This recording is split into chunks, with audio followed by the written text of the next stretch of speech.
भर्ती प्रक्रिया की जांच को लेके कि हम बच्चों का सिर्फ यही मानना है कि इसमें बहुत बड़े स्तर पर धांधली हुई है, क्योंकि जिस कंपनी को ये टेंडर दिया गया था वो कंपनी 6 राज्यों में बैन है। एमपी सरकार ने उस पर 3 करोड़ रुपए का जुर्माना भी लगाया हुआ है और भर्ती बोर्ड का ऑफिस और NSC-IT का ऑफिस भर्ती बोर्ड के ऊपर है, ठीक है। और उसके बाद इस कंपनी को टेंडर दिया गया क्यों? और इस भर्ती प्रक्रिया को जब बच्चों का ऑब्जेक्शन है, सरकार का कर्तव्य बनता है कि उस भर्ती की कम से कम जांच तो करवा ही सकते हैं। और इस वाली भर्ती पे कोई भी जांच का अभी तक कोई भी आदेश नहीं है, किसी के पास कोई संज्ञान नहीं ली गया। और दूसरी बात, बच्चे अगर योगी जी के पास कोशिश करते हैं मिलने की, तो बच्चों को हर तरीके से भरपूर प्रयास करके रोका जा रहा है। प्रशासन भी कहीं ना कहीं रोक रहा है, अधिकारी भी रोकने का प्रयास कर रहे हैं कि ये बातें जो है योगी जी का जो मतलब ये बात जो है ये योगी जी के पास तक ना पहुंच पाए। हाँ। क्या है आप जो अपनी बात कहना चाहती हैं, धरना प्रदर्शन कर रहे हैं यहाँ लोग, क्या मुद्दा है?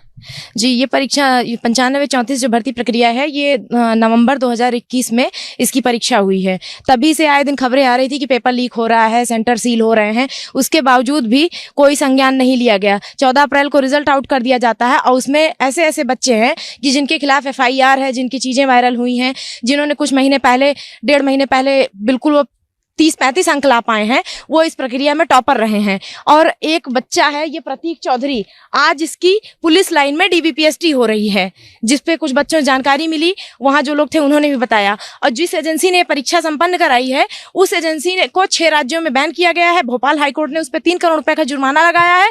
उसके बावजूद भी बच्चों के भविष्य के साथ खिलवाड़ किया जा रहा है कि इसी एजेंसी को टेंडर देके और इतनी ज्यादा भरपूर मात्रा में करप्शन कर रहे हैं कि हम लोग अपने शब्दों में बता नहीं सकते। कुछ एविडेंस है हमारे पास में और कुछ हम सरकार से अपनी मांग रख रहे हैं कि एक बार इस भर्ती की जांच करा दी जाए, क्योंकि ऐसे बहुत से लोग हैं जो अंदर घुस के बैठे हैं जिनके बारे में तो एविडेंस भी नहीं मिल पाया है।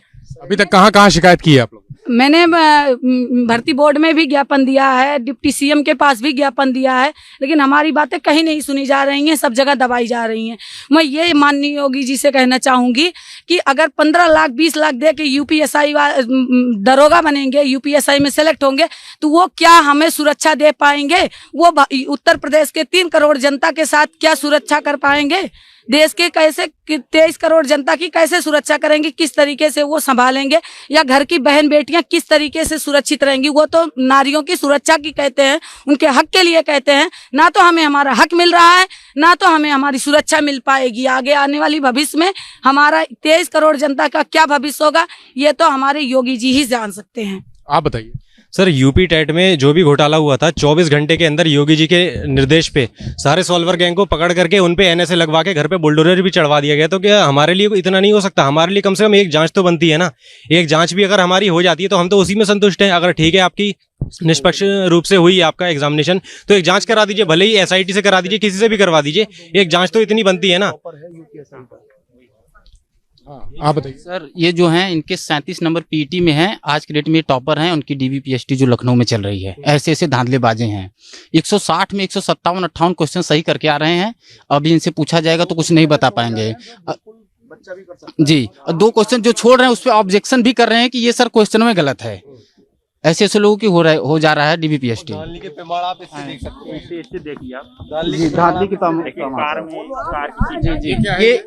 ये स्क्रीनिंग है सर, स्क्रीनिंग है। ये कार में बैठ के पेपर दिया जा रहा है। आप देख सकते हैं इसके नीचे Google Chrome, UC browser apps वगैरह खुले हुए हैं।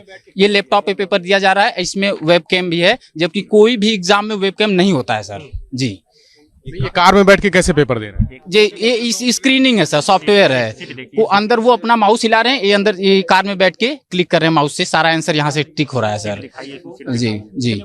जिस तरह से WhatsApp हैक होता है ना, उस तरह से एक स्क्रीन को आप बाहर से भी कहीं से भी चला सकते हो। ये केवल तभी होता है जब ऊपर के लोग आपको इसकी अनुमति देते हैं। यानी ये कहीं ना कहीं संदेह की तो बात है ही। जब तक ऊपर से अनुमति नहीं मिलेगी आप स्क्रीन को शेयर नहीं कर सकते हो। और इसके तो IP एड्रेस से, मैं खुद सॉफ्टवेयर इंजीनियर हूँ, बहुत ही आसानी से पकड़ा जा सकता है, क्योंकि IP एड्रेस एक सिस्टम का दूसरी जगह कहाँ पे चल रहा है बहुत आसानी से पकड़ना। लेकिन ये होगा तो तभी ना जब इसकी कुछ जांच तो करे, कुछ तो करे। अभी तक जांच नहीं हुई क्या इसकी? नहीं सर, अभी तक कोई जांच नहीं हुई है। और मैं ये कहना चाहता हूँ कि जो बच्चा बाहर कार में बैठकर पेपर दे रहा है, जो कि पेपर हॉल में होता है, वो बाहर कार में बैठकर पेपर दे रहा है, उसका बाकायदा वो टॉपर है यूपीएसआई में, और उस प्रतीक चौधरी उसका नाम है, उसका आज ही डीवीपीएसटी है। और मैं ये कहना चाहता हूँ कि जब आप उसका पूरा सबूत हम दे रहे हैं, पूरा ज्ञापन दे रहे हैं, तो आपको जांच कराने में क्या दिक्कत है? कहीं ना कहीं ये लगता है कि सर इसमें भर्ती बोर्ड पूरी तरीके से संलिप्त है।